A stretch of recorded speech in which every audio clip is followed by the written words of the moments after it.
Josué, capítulo 24, versículo 15. Josué 24, 15. Enquanto alguns ainda estão a abrir a Bíblia, vamos ter uma palavra de oração. Deus, obrigado por estarmos juntos aqui.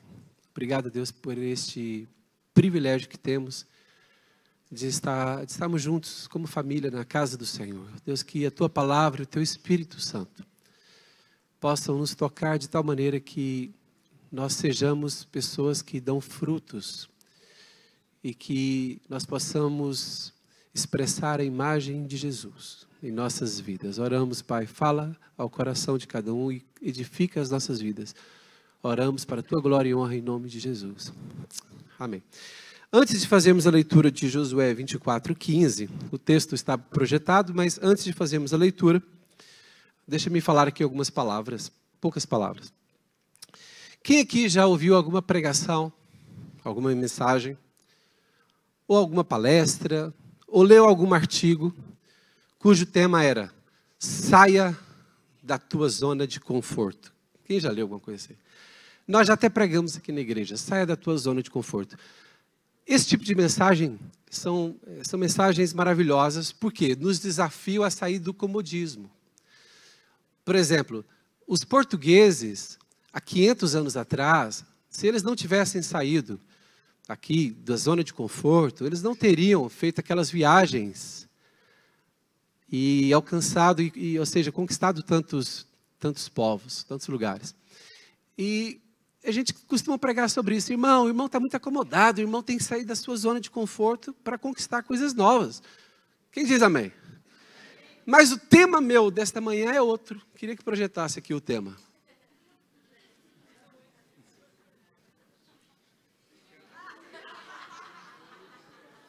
Gostaria de falar nesta manhã sobre fica na tua zona de conforto. Mas não é a mesma zona de conforto das outras mensagens. Aquelas outras zonas de conforto é para sair. E a qual me refiro hoje é para ficar. E a zona de conforto a qual me refiro nesta manhã é a família. Fica na tua zona de conforto. Marido, permaneça no casamento. Mulher, fica casada, mulher. Adolescente, respeita os pais e continua em casa. Vamos olhar para os adolescentes e vamos falar, fica na tua zona de conforto. Por quê? Por que zona de conforto? Porque a família é algo que nasceu no coração de Deus para a nossa segurança, proteção e conforto. As pessoas que mais sofrem e sofreram na vida são as pessoas que não respeitaram a família. Josué 24, 15, certa vez ele, no comunicado ao povo, os hebreus, Josué disse assim, gente, vocês precisam tomar uma decisão nas vossas vidas. Vocês precisam escolher se vocês vão andar com Deus ou vocês vão seguir os deuses dos outros povos. E ele disse o seguinte, eu não mando na vida de ninguém, mas eu sou responsável pela minha casa, pela minha família. Então Josué não decidiu por outras famílias, mas ele decidiu pela sua família. Eu já vi pais tirando o corpo fora da responsabilidade da fé dos seus filhos. Não, eu não vou ensinar nada para os meus filhos. Eles vão decidir que fé eles terão. Olha, você não vai ensinar, mas a escola vai ensinar, os amigos vão ensinar, a televisão vai ensinar, todo mundo vai ensinar, menos você. Eu quero dizer o seguinte, não se assuste. Se você não tem um plano para o seu filho ou sua filha, eu quero dizer que o mundo tem e o diabo também tem. E cabe a cada um de nós ajudarmos, contribuirmos para que os nossos filhos vivam o plano de Deus para eles. Josué, ele não fugiu da responsabilidade. Ele disse, olha o que Josué disse. Porém, se vos parece mal servir ao Senhor, escolhei então a quem servais. Se aos deuses a quem serviram vossos pais, que estavam além do Eufrates, ou aos deuses dos amorreus, em cuja terra habitais, eu e a minha casa serviremos ao Senhor. Pai e mãe é responsável para decidir o destino da sua casa, da sua família. E quem foge a essa responsabilidade está a entregar os seus filhos aos destinos que o mundo dita para eles. Há muitos pais que não valorizam as coisas de Deus e os filhos percebem aquilo claramente. Eles não valorizam. Se você quer que os seus filhos valorizem as coisas de Deus, eles precisam primeiro ver que você é alguém que valoriza. Sabe, irmãos? Fica na tua zona de conforto. Aquele texto que Jesus conta aquela parábola do filho pródigo, Jesus conta a história de um rapaz jovem, que um dia ele olhou para a sua família e achou que não havia possibilidade de felicidade na sua própria casa. E ele se iludiu com a ideia de que a felicidade está fora de casa, fora da família. E aquele jovem, ele não é caso único. Eu quero dizer, quando eu era adolescente, eu cheguei a pensar isso. Eu pensava, minha casa me sufoca, minha família me prende, minha família me sufoca. Eu estou limitado, eu acho que se eu for aventurar para a vida, eu acho que eu vou viver melhor. Eu cheguei a pensar isso. Eu não sei quantos de vocês têm coragem de dizer que já pensaram em sair de casa. É assim. Nessa história do filho pródigo, o filho, ele desmereceu a sua casa. E ele chegou, é interessante, que aquele jovem desmereceu o valor da sua casa. Ele queria encontrar felicidade longe de casa, mas ele foi sem tirar alguma coisa de casa. O que ele pediu? Dinheiro. Ele falou, por que ele não foi sem nada? Porque é o seguinte, sabe? Família é um bem tão precioso que até para você fazer coisa errada, você precisa dela. Nós precisamos, todo mundo precisa da nossa fonte, da nossa origem. Sabe, aquele jovem pega o dinheiro e vai e se arrebenta todo. Acaba com o dinheiro, se dá mal. Por quê? Porque ele acreditava que a felicidade estava muito... A Bíblia diz que ele foi para um lugar muito distante da sua família. Eu ouvi uma história recentemente de uma jovem aqui na Europa, uma jovem de 16 anos de idade. Há alguém aqui por volta dos 16 anos de idade?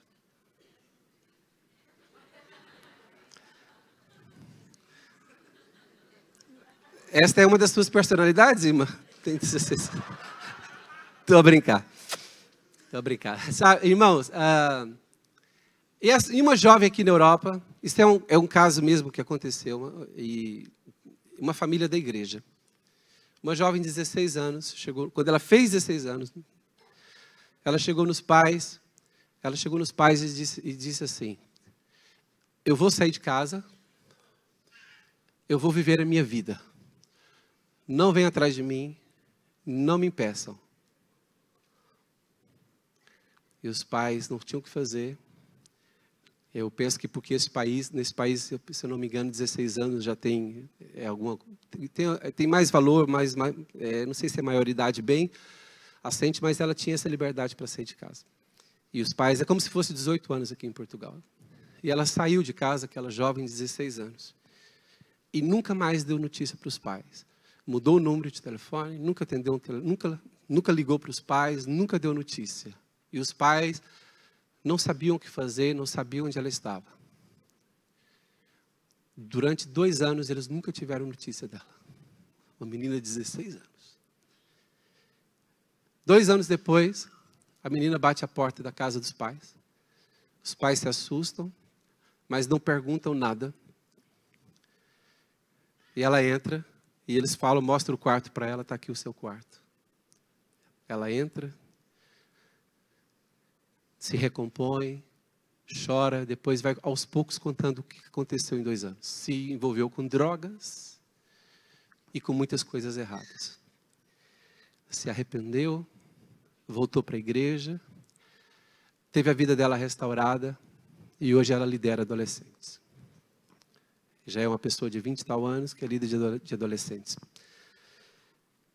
Por que será que chega uma fase em que a pessoa, sei lá, com 14, ou com 15, ou com 18, ou com 20, pensa assim, a família está sendo um problema para mim. E ela não fica na sua zona de conforto, porque ela pensa que o conforto dela está fora.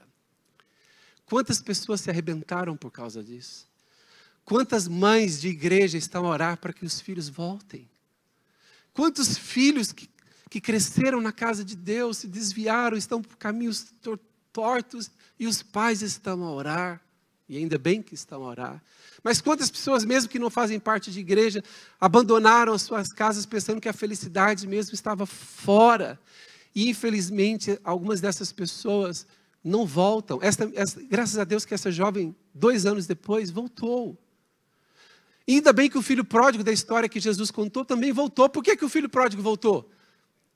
Porque acabou tudo. Porque ele reconheceu as únicas pessoas que podem me estender as mãos é a minha família. Sabe, eu quero dizer o seguinte, você pode ter muitos colegas, você pode ter muitos amigos, mas há momentos da sua vida que as únicas pessoas que poderão mesmo estar do seu lado é a sua família. Ela no final das contas, é a mesma sua zona de conforto. Sabe, o filho pródigo, ele teve que vencer o orgulho para voltar para casa. Esta jovem que eu estou a mencionar, ela teve que vencer o orgulho para voltar para casa. Mas sabem quantos filhos nunca venceram o orgulho? E eu sei que há pessoas que saíram de casa, magoaram pai e mãe, nunca fizeram um telefonema para pedir perdão. Depois que passam a ter os seus próprios filhos, é que reconhece o mal que fizeram aos seus pais. A maioria das pessoas, só quando tem os próprios filhos, é que reconhece como prejudicaram os seus pais, como não valorizaram a sua família. E depois elas querem constituir famílias, e aí vem aquela culpa. Eu quero constituir minha família. Eu tenho agora filhos. O que eu fiz aos meus pais? Conheço a história de uma jovem que fugiu de casa por causa de uma paixoneta. É paixoneta que fala mesmo? Eu já não tenho as palavras de agora, irmãos. E essa jovem, olha o que ela fez. Enquanto os pais e a família dormia, ela se levantou sem ninguém ver. Já tinha a mala mais ou menos pronta. E de madrugada saiu de casa. E foi morar com um homem muito mais velho que ela. Alguns anos depois ela acordou para a vida e falou assim, o que eu fiz com a minha vida, com meus pais? As jovens, eu conheço pessoas que saíram de casa, homens que saíram de casa, e viraram indigentes, mendigos na rua, caído na rua. Eu conheço um que mendigava, comia do lixo, mas a família dele estava a poucos quilômetros de distância, mas o orgulho era tão grande que ele não tinha coragem de fazer um telefonema dizendo assim, me ajudem. Sabem, eu não sei se você saiu de casa da maneira errada, mas se você o fez, você tem que consertar isso. Você tem que fazer uma ligação para os seus pais, você tem que falar com alguém, porque você rompeu algo que foi criado por Deus. Você saiu de uma maneira errada, de um lugar que Deus criou, que é a sua família, que você deveria ter saído da maneira mais correta possível. E é interessante que, eu vou só ler um texto aqui, eu tenho alguns textos para ler, não vamos projetar todos, eu vou ler alguns, presta atenção, por causa do nosso tempo também. Em Provérbios está escrito assim, um livro de sabedoria, está dando um conselho para os filhos, está dizendo assim, filho meu, ouve o ensino do teu pai, e não deixes a instrução da tua mãe. Por quê? Porque o ensinamento dos teus pais, eles funcionam como um diadema de graça e colares no teu pescoço. Ou seja, os filhos que assumiram os ensinamentos dos pais, eles têm um diadema de graça e colares no pescoço, coisas que ninguém pode roubar. Eu já falei com um rapaz aqui na igreja, há uns anos atrás, e ele disse assim, pastor, antes de vir para a igreja, antes de acreditar em Deus, eu não acreditava em Deus, não acreditava em igreja. Mas eu fui tentado, eu já fui convidado para fazer roubo, para fazer coisas erradas, para enganar isso, para enganar aquilo. Ele disse assim, eu nunca prejudiquei ninguém. Não é porque eu acreditava em Deus, é porque o meu pai me ensinou coisas que eu nunca devia fazer. E eu fico pensando, isso é de Deus. Ele disse não crer em Deus, mas o pai dele fez um papel de autoridade. O pai ensinou, ele disse assim, eu não consigo pegar algo que não é meu. E eu não tinha fé em Deus, mas foi o ensinamento do meu pai, e é o que Provérbios confirma. Em Efésios está escrito assim, filhos, obedecei a vossos pais e façam isso em Deus, pois isto é justo. Obedecer aos pais é algo justo que Deus criou. Aí depois diz, honra teu pai e tua mãe, porque é o primeiro mandamento que vem incluído uma promessa.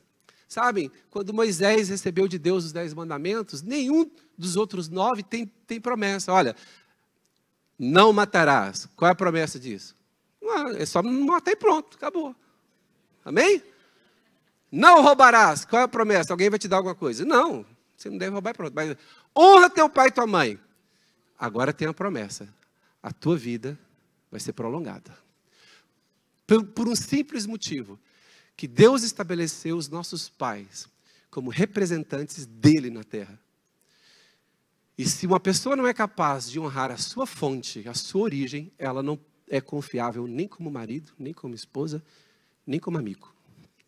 Quem não sabe honrar pai e mãe não é confiável em outros papéis sociais.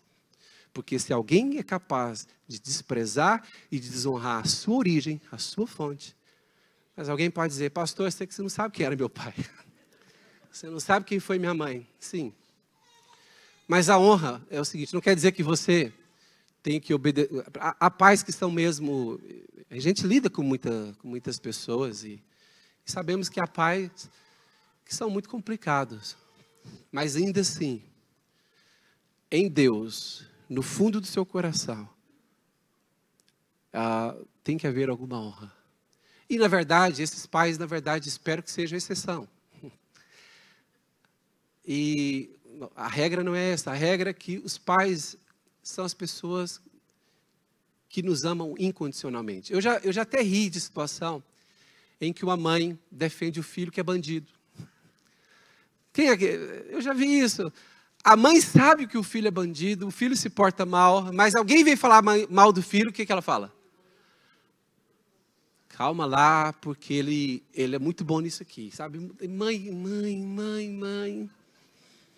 Irmãos, mãe é uma prenda de Deus, pai é uma prenda de Deus, aprenda a valorizar.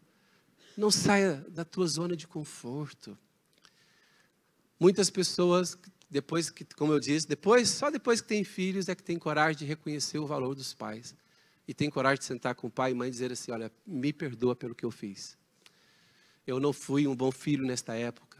E agora eu tenho filho, eu quero que ele seja um bom filho. Tem algum interesse nisso, mas pelo menos é melhor isso do que nada. É interessante como a família é um lugar de proteção. A família é um lugar tão importante que o diabo também usa a família. Porque a família é a célula principal da nossa sociedade, é a unidade principal da nossa sociedade. E através da família os valores são construídos. E o que o diabo fez para trazer complicações, perturbações à nossa sociedade?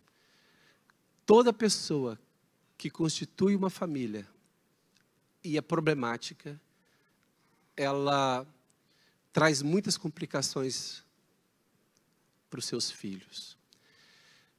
Ao falar do valor da família, eu preciso de falar isso. As estatísticas mostram, não há como negar, que há um grande índice de abuso físico, de violência. Em que lugar? No lar. Mas isso é o oposto do que Deus idealizou.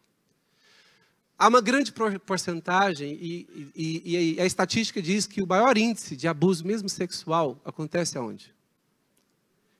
No ambiente familiar. É o pai, é o avô, é o tio, é o irmão, é o primo.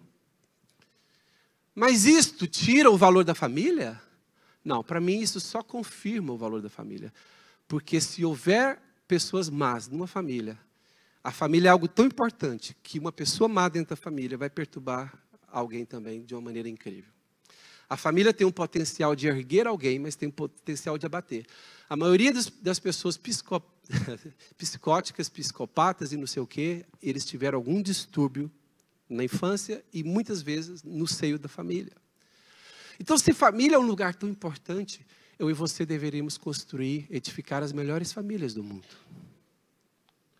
Porque há muitos adultos doentes emocionalmente por causa de problemas que tiveram na família. Há muitas pessoas, eu sei de um caso, por exemplo, que uma pessoa tem distúrbios muito sérios de confusão de gênero, porque quando era criança foi abusada por um parente próximo. A família é algo tão importante que se tu queres ser um pai ou uma mãe, lembra que tu estás a representar Deus neste lar. O que tu fazes com os teus filhos, o que tu fazes com o teu cônjuge, é observado pelos filhos. E isto vai implicar em que tipo de adulto ele se tornará. Tu és hoje muito o resultado da família onde tu cresceste. E os teus filhos serão o resultado da família onde eles estão a crescer. Eu sei de um caso que 2 irmãos, um irmão alcoólatra, mesmo viciado em bebida de uma maneira horrível. E aqui eu já deixo a dica. Se algum aqui de vocês não consegue ter controle no que bebe, pare de beber. É melhor do que destruir sua própria vida e tu não vai destruir só a tua vida, vai destruir a tua família toda. Esse rapaz, então, alcoólatra, perguntaram a ele por que ele era alcoólatra. Sabe o que ele disse? Enquanto eu crescia, eu vi o meu pai beber e ficar alcoolizado. Mas o irmão dele não bebia nada, 0 álcool. E perguntaram, os colegas de trabalho perguntaram, no outro contexto, para o irmão dele, por que é que você não bebe nada? Sabe o que o irmão disse? Porque eu cresci vendo meu pai beber muito. Ou seja, 2 irmãos que tiveram a mesma educação, a mesma experiência. Um se tornou alcoólatra porque o pai era alcoólatra. E o outro não bebe nada por quê? Sabe que eu não sei quantos aqui tiveram alguma experiência negativa na família, de violência, de abuso sexual, seja o que for. Eu quero dizer o seguinte, aqui na igreja e em Jesus, há cura para a tua alma.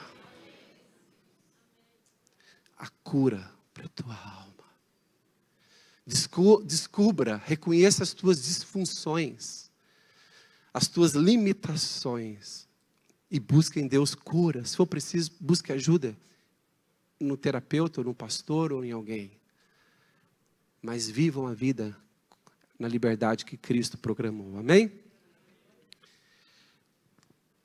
Eu falei muito sobre sermos filhos. Quero falar um pouco sobre sermos marido e mulher. Está escrito em Marcos assim: porém, desde o princípio da criação, Deus os fez homem, mulher e... homem e mulher só. Realmente, a Bíblia está certa. Então, vou ler de novo. Porém, desde o princípio da criação, desde o princípio, Deus os fez homem e mulher. Ponto. Marcos 10, 6. Se alguém precisar de confirmar, Marcos 10, 6. Pode projetar aí. E por isso, deixará o homem pai e mãe. Olha, o que Deus idealizou para a família é que o homem só saísse de casa para formar uma nova casa, uma nova família. Porém, desde o princípio da criação, Deus os fez. Essa versão está estranha. Macho. Essa versão é meio assim. Vamos lá. Próximo versículo. O que o próximo versículo diz? Olha o que o próximo versículo. Por isso deixará o homem a seu pai e sua mãe e unir-se-á à sua. Qual é o programa de Deus para a família? Os filhos são educados, são criados até terem capacidade de criarem, reproduzirem também uma família. É claro que há momentos que os filhos têm que sair para estudar fora, universidade. É claro que essas coisas acontecem, os irmãos são inteligentes. Não é sobre isso que eu estou falando. Estou falando na programação de Deus, o filho sai de casa, sai bem. Ele sai porque ele gostou de viver em família e agora quer constituir outra. Amém? Olha, depois, verso 8. E com a sua mulher serão os dois uma... Verso 8. Homem e mulher se unem e se formam o quê? Versículo 8, alguém está aí? E serão os dois uma só carne. E assim já não são dois, mas uma só carne. Olha, a aliança de casamento, do ponto de vista, da perspectiva de Deus, não é um contrato que pode ser rasgado a qualquer hora. Do ponto de vista de Deus, o casamento é uma aliança em que duas pessoas, homem e mulher, se unem formando uma só em Deus. É claro que cada um continua tendo a sua identidade. É como o mistério da Trindade. Pai, Filho e Espírito Santo. 3 pessoas distintas, diferentes, mas formam uma só. Há o mistério do casamento, da aliança. Homem e mulher, pessoas distintas, identidades diferentes, mas formam uma só. É esta compreensão de aliança que mantém casamentos por muitos anos. Quantos aqui já tem mais de 5 anos de casados? Faz assim. Quantos têm mais de 10 anos de casados? Quantos têm mais de 15 anos de casados? Quantos têm mais de 20 anos de casados? Quantos têm mais de 25 anos de casados? Continua, mais de 25 anos, continua.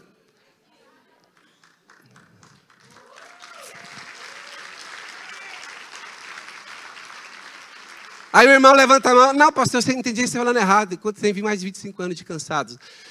De casado.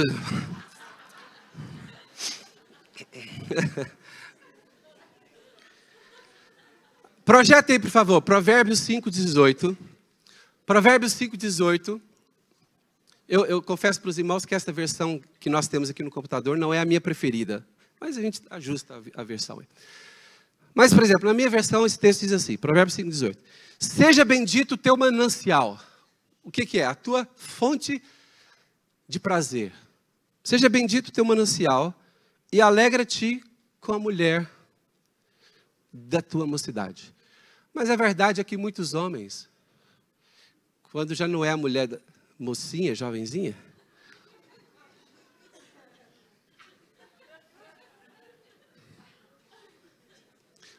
irmãos, a Bíblia fala de tudo. O que a Bíblia fala? Quando as pessoas envelhecem, qual que a Bíblia agora dá ordem? Qual é o conselho? O que diz? Alegra-te com a mulher que já foi jovenzinha. Ela já foi.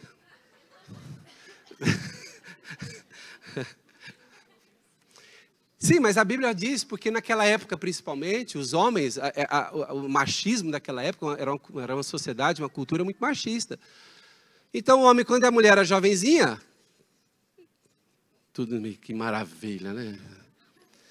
Aí ele envelhece e fala assim, cadê aquela menina da mocidade? Por isso que a Bíblia fala para o homem, se permanecer alegre com a mulher da tua mocidade.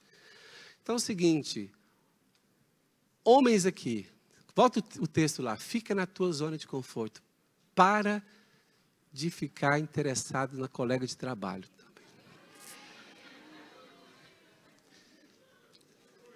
E você que está ouvindo na internet também, tá bem?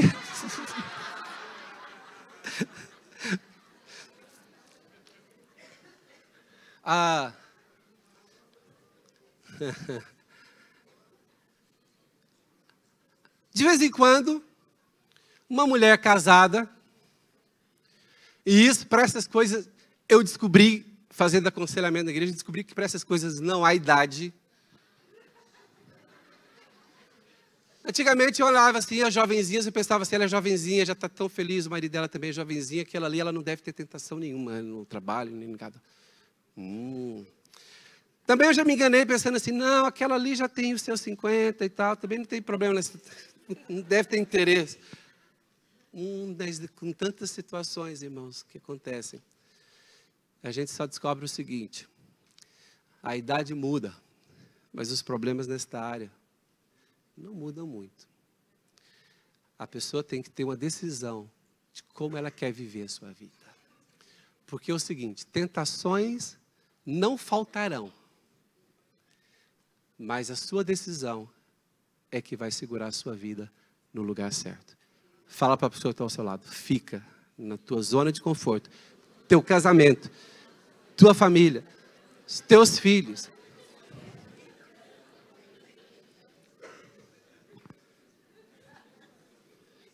Sabem?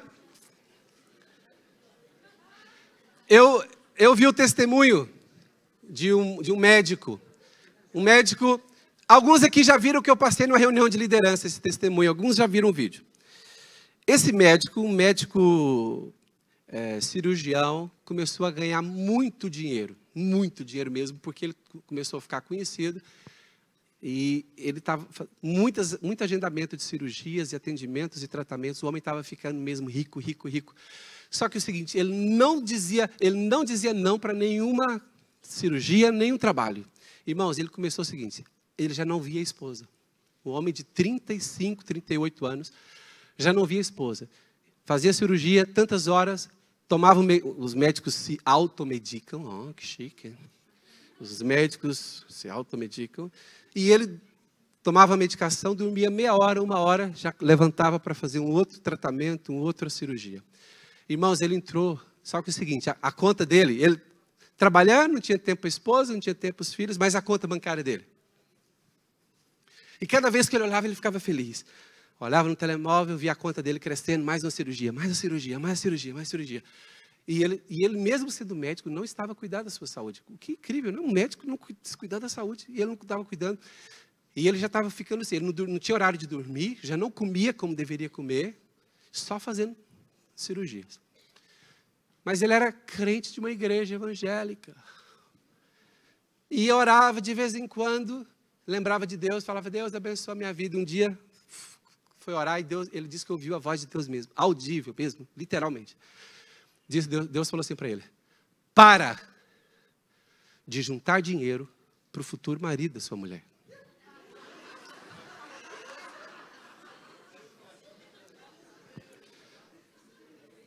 Bastou isso, ele falou assim, gente, olha, eu não parei, eu não diminuí o meu ritmo de trabalho por causa de pregação do pastor ou de algum livro que eu li, nada. Ele falou assim, o meu medo foi quando eu vi o tamanho da minha conta.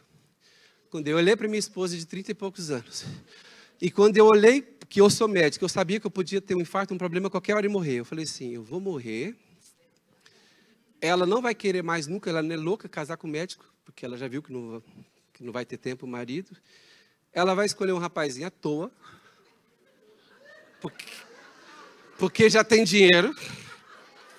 E ele imaginou tudo. E eles vão viver no Caribe com o dinheiro que eu trabalhei e morri. Começou a cancelar tudo. Falou, não, só trabalho. Falou, querida, tu és muito importante para mim. I love you. Aí começou a ir ao ginásio. Eu falei assim, gente, eu não posso morrer, eu tenho muito dinheiro.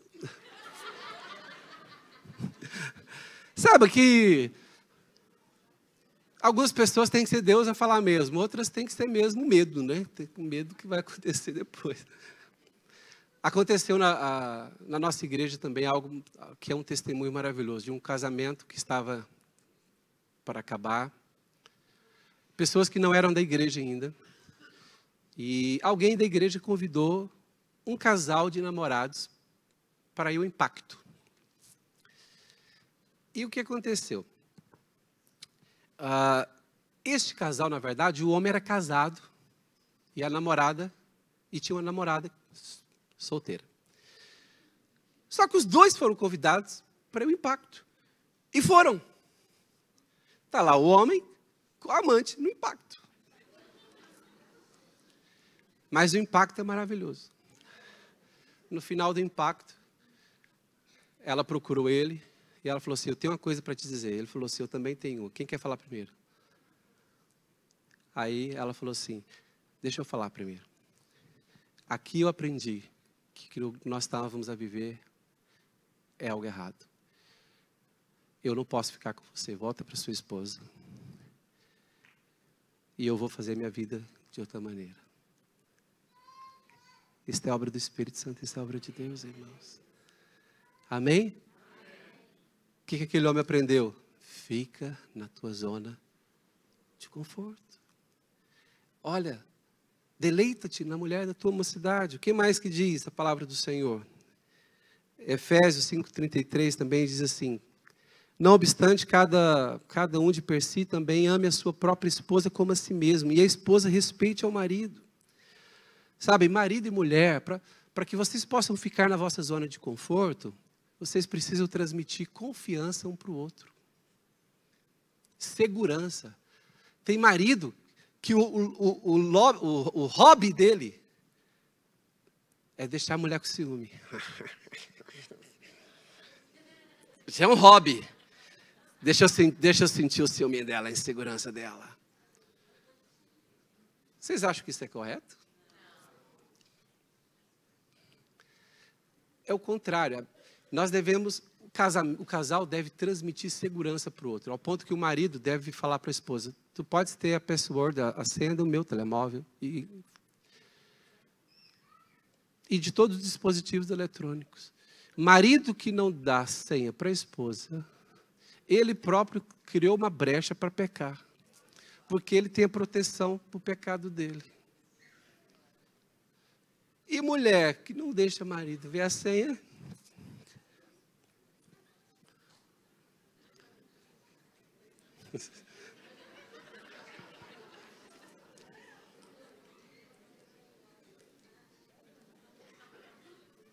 olha, se tu queres um casamento feliz, tanto o marido quanto a esposa devem sentir o que na relação? Devem sentir o quê? Confiança. Eu sei que o meu marido vai em tal lugar, ele está indo para o emprego, mas eu sei que ele não vai fazer nada. E o marido saber o seguinte: eu tenho certeza que minha esposa, ela vai para essa reunião de negócio, vai viajar, mas ela é confiável. Ela está sempre em comunicação comigo. Olha, e outra coisa, casal que não comunica-se com o outro durante o dia, vai gerando uma ausência. Essa ausência vai gerando carência. E as mulheres? Olha, e as mulheres fazem muito bem em ligar para os maridos durante o dia. É para eles lembrarem que são casados. Os maridos normalmente não gostam de muita ligação. Mas isso faz bem, isso não é mal não. E marido, liga para a mulher também, porque é o seguinte: são essas interações diárias que mantêm viva também a relação. Quando já não há relação,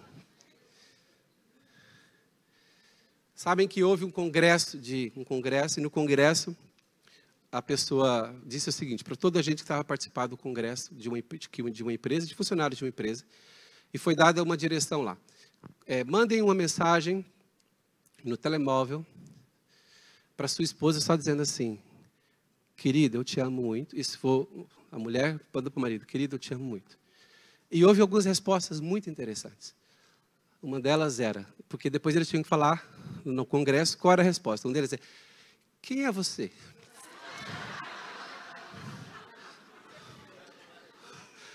Uma das respostas era: o que você fez de errado? Para estar me mandando essa mensagem. O que você fez de errado? Outras respostas eram: o que aconteceu? Alguém... Porque eram casais que não tinham interação. Há uma história que é triste, mas não sei se é anedota não, vou contar aqui. E disse o seguinte: um homem chegou bêbado em casa.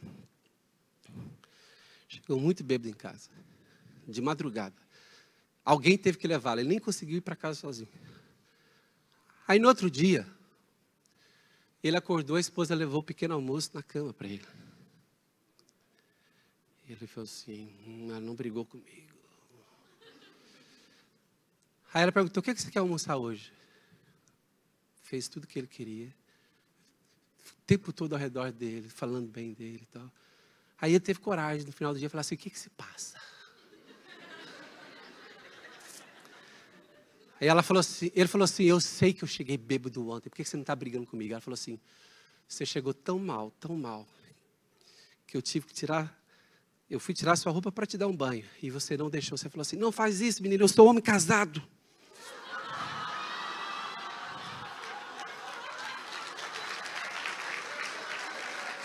Aí ela falou assim, bêbado, mas fiel. Não sei o que é pior, mas vamos lá ver.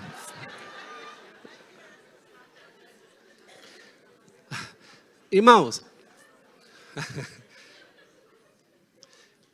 o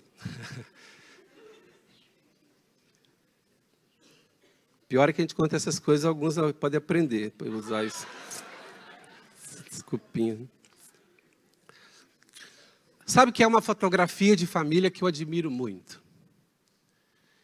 Que é, quando eu vejo nas redes sociais, há uma fotografia que eu acho muito interessante, que é a fotografia de uma família.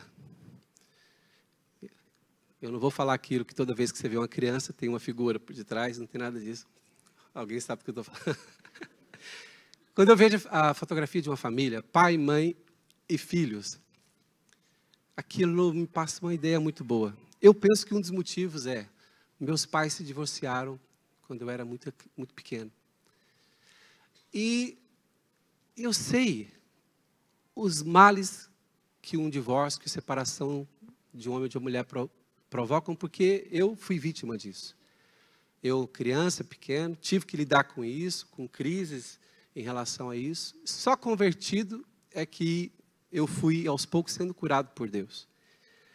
Mas é interessante que, quando nós confiamos em Deus, nós entregamos nossa vida a Deus, Deus tem poder para curar.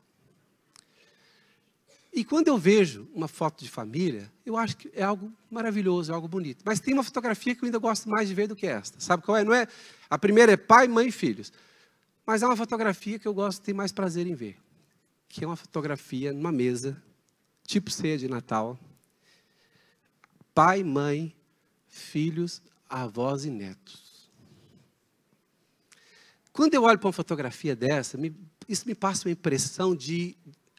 Essas são as pessoas mais ricas do mundo. Por quê? Porque nos dias de hoje não é fácil você ter uma fotografia desta.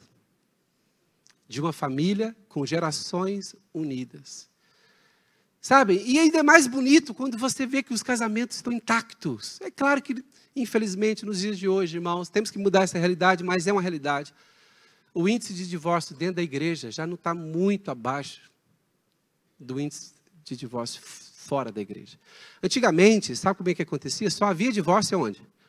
Fora da igreja. Quando acontecia um divórcio de um cristão, todo mundo ficava assim... Ah! Hoje, infelizmente, se o índice de divórcio do mundo é X, o índice de divórcio dentro da igreja não está muito longe, infelizmente. Temos que mudar essa triste realidade. Quando você olha... Irmãos, quando eu vejo fotografias assim, eu acho que nisso os ingleses e os americanos são muito bons nisso. Eles fazem questão de destacar isso. Avô e avó, 55 anos casados, estão lá. Pai e mãe, 30 anos de casado. Filhos, 10 anos de casados. E os netos. Aquela fotografia maravilhosa. É bonito ou não é, irmãos? Mas muita gente acha bonito, mas o que está construindo? O oposto. Vivendo de intriga em família, criando confusão, separações. Quer dizer o seguinte, você precisa honrar o seu pai e a sua mãe, mesmo que eles estejam longe. Você precisa dar um presente para eles. Você precisa de vez em quando pegar um envelope, colocar lá um dinheiro e falar assim, pai ou mãe, compra o que você quiser. Ou chegar lá com uma prenda e entregar nas mãos. Ou pagar um tratamento médico, ou fazer alguma coisa. Ah, pastor, mas eu tenho pouco dinheiro, mas se esforça, dá alguma coisa, ainda que seja para falar, eu dei. Eu rompi com essa barreira. Porque há muitos filhos que só têm aquela ideia, pai e mãe só Dá. Pai e mãe dá. Ajuda a pagar renda, ajuda a pagar o carro, ajuda a fazer isso. Mas que você possa romper de uma maneira que você fala assim, Deus, eu quero dar alguma coisa para meus pais. Eu quero honrar os meus pais. Quero abençoar aqueles que me abençoaram com a vida deles. Agora vivemos uma época que as pessoas não valorizam a família, infelizmente. E Paulo fala disso de uma maneira muito direta. 1 Timóteo 5,4, projeta aí, por favor. 1 Timóteo 5,4, Paulo está dizendo o seguinte, gente, é assim. As igrejas, foi quando nasceram as igrejas, no início. E as igrejas tinham muitas viúvas. E a igreja tinha que separar uma parte do dinheiro para dar para as viúvas pobres, que estavam a passar fome. Aí Paulo escreve para Timóteo, se calhar Timóteo tinha dito para Paulo, Paulo, a gente está sem dinheiro porque tem tanta viúva aqui na igreja que a gente tem que sustentar. Aí Paulo escreve para Timóteo e fala assim, Timóteo, se alguma viúva tiver filhos ou netos, aprendam eles a exercer piedade para com a sua própria família, a recompensar os seus pais, porque isso é bom e agradável diante de Deus. O primeiro responsável pelas pessoas não é a igreja. A igreja pode assumir alguma responsabilidade, mas não é o primeiro responsável. O primeiro responsável é a família. A família tem que assumir isso. Então, Paulo está dizendo, se essa viúva, se essa pessoa tem parente, o parente tem que fazer isso que é agradável a Deus. Verso 8, olha o que Paulo diz no versículo 8. Paulo diz assim, se alguém não tem cuidado dos seus, e principalmente dos da sua família, negou a fé e é pior do que o descrente.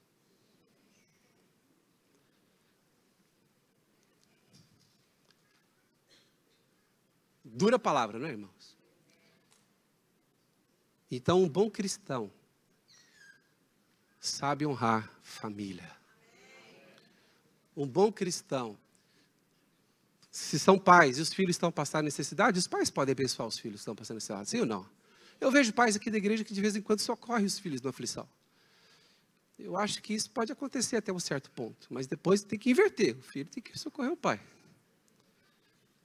Tomara que isso reverta na maioria dos casos. Mas os filhos têm que chegar a um ponto também, os parentes têm que abençoar. Não é deixar para os outros. Uma vez eu vi uma história, também vídeo, que mostrava assim, eu não sei se vocês já viram esse vídeo, de um senhor de 90 anos mais ou menos, que ele convidou os filhos para passarem o Natal com ele, e os filhos todos disseram que não podiam. Quem já viu esse vídeo? Aí ele manda alguém mandar um aviso que ele tinha morrido. E que o velório seria no dia 24 para 25, na casa dele. Então, alguém ali, vizinho, mandou a mensagem, olha, vai ser o velório na casa dele e tal. Aí os filhos cancelaram tudo que iam fazer, entraram na casa para o velório, e está lá o homem vivo com a mesa de Natal preparada. Ainda bem que vocês conseguiram ter tempo para estar comigo. Mas eu também já vi um outro vídeo que mostra o seguinte, que mostra um menininho falando assim para o pai dele, pai, quando eu começar a te bater, e começou a falar, o pai achou estranho, e o pai não é parvo, o que o pai descobriu? Que o menino via ele maltratando, empurrando o pai idoso, no lar de idosos, tratando ele mal, e o filhinho pequenininho falou, pai, quando eu te colocar no lar e começar a te bater, o homem olhou assim, o menino já estava programando o futuro dele. Ele iria reproduzir o que o pai fez. Aí o pai falou assim, não, acho que é melhor tirar isso, acho que é melhor cuidar melhor do meu pai. 1 Pedro 3,7, vamos terminar com esse texto. 1 Pedro 3,7. Pode projetar aí também. Então, quem quer mesmo ficar na sua zona de conforto? Quem não quer fugir de casa mais? Quem não quer romper mais com o seu casamento, quer restaurar a sua vida? Mas hoje é um dia de arrependimento também, para quem tem que pedir perdão, porque está quase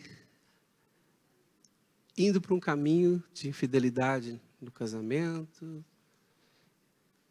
E pastor, eu saí de casa hoje tão feliz, pensando que eu vi uma palavra assim, tudo posso naquele que me fortalece. Até trouxe um convidado pensando assim, pregação hoje vai falar assim, vai dar tudo certo. E agora eu vou ter que deixar de mandar mensagem para aquela pessoa. Ixi, antes que meu casamento vá para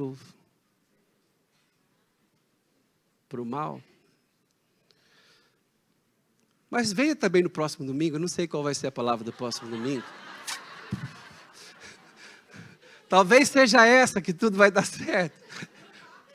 1 Pedro 3,7. Olha, igualmente vós, maridos, coabitai com as esposas, né, com elas com entendimento. Ou seja, marido tem que ser inteligente para lidar com a esposa, com entendimento.